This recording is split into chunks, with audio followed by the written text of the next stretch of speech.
আমরা সিটিজেনশিপ পেলেই তো সম্ভব। আচ্ছা, তুমি কি আমার সাথে ফান করছো? আরে আমি 12 বছর চেষ্টা করে কিছুই করতে পারলাম না, একটা কার্ডও জোগাড় করতে পারলাম না, আর তুমি বলছো সিটিজেনশিপ। কেন হবে না বলেন? ধরেন আপনি যদি কোনো বাঙালি জোগাড় করতে পারলাম না, আর তুমি বলছো সিটিজেনশিপ। কেন হবে না বলেন? ধরেন আপনি যদি কোনো বাঙালি মেয়ে এই অস্ট্রেলিয়াতে আছে, যার সিটিজেনশিপ আছে, তাকে যদি আপনি বিয়ে করেন তাহলে কী হলো? আপনি এখানে থাকতে পারছেন, লিগেল হয়ে গেলেন, পাসপোর্ট পাবেন, সব পাবেন, বড় চাকরি পাবেন। এভাবে ভাবলেই তো হয়।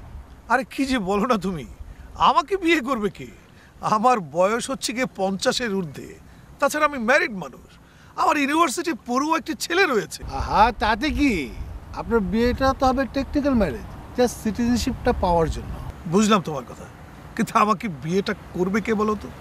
আর সেটা আমি বুঝবো। হ্যাঁ, আগে আপনি পাত্রী দেখা শুরু করেন। পাত্রী? আমি পাত্রী পাবো কোথায়? আপনি কি পাত্রী দেখবেন? আমি দেখাবো। আমার কাছে 4-5 জন আছে, বলেন তো আজ কি দেখাই? 4-5 জন? হ্যাঁ, তবে এটার জন্য অবশ্য কিছু খরচপাতি করতে হবে। হাফ খরচপাতি সে না হয় কিছু করলাম, কিন্তু তার অ্যামাউন্টটা কত? মনে করেন সব মিলে 12 থেকে 15,000 ডলার লাগবে, কিন্তু একবারে না, এটা তো স্টেপ বাই স্টেপ লাগবে। ধরেন আমি যখন যখন যে টাকাটা চাইবো আপনি ওইভাবে দেবেন, ঠিক আছে? অল্প অল্প অল্প করে, কখনো 200, কখনো 500, কখনো 2000, কখনো 7000। আজকে যেটা লাগবে মাত্র 200। বলে রাজি কিনা? 200? আচ্ছা ঠিক আছে, রাজি। দেন টাকাটা দেন। কোথায় টাকা? আরে ভাই, টাকাটা বের করতে দেবে তো? দেশের কথা ভুলতে পারি না। ডলার ডলার কে বলি আমরা টাকা টাকা। আহ রে টাকা রে, আর লাগবে না। এই 200।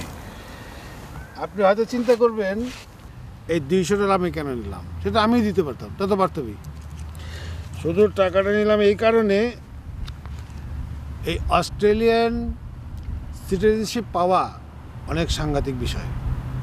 এটার জন্য আপনাকে অনেক পরিশ্রম করতে হবে। এই টাকাটা শুধু এই কারণে নিলাম যে আপনার এখান থেকে একদম মনটা সরবে না, যেহেতু আপনার পকেট থেকে টাকাটা বের হয়েছে।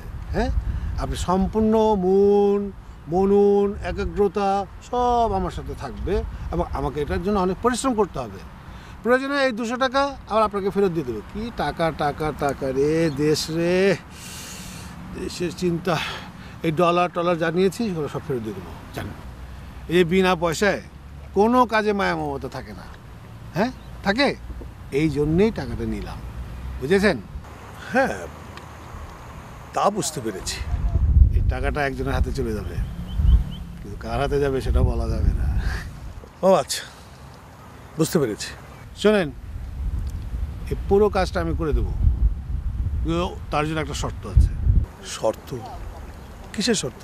শরীফ আর রেহান, এই দুজনকে আপনি কিন্তু বলতে পারবেন না। শরীফ কিন্তু আমার কানেকশনটা জানে, তারপরে আমি কোনোভাবে ওর কাজটা করে দিচ্ছি না, শুধু আপনার কাজটা আমি করে দিচ্ছি। বুঝতে পারছেন তো কেন করে দিচ্ছি? Thank you for the feelings.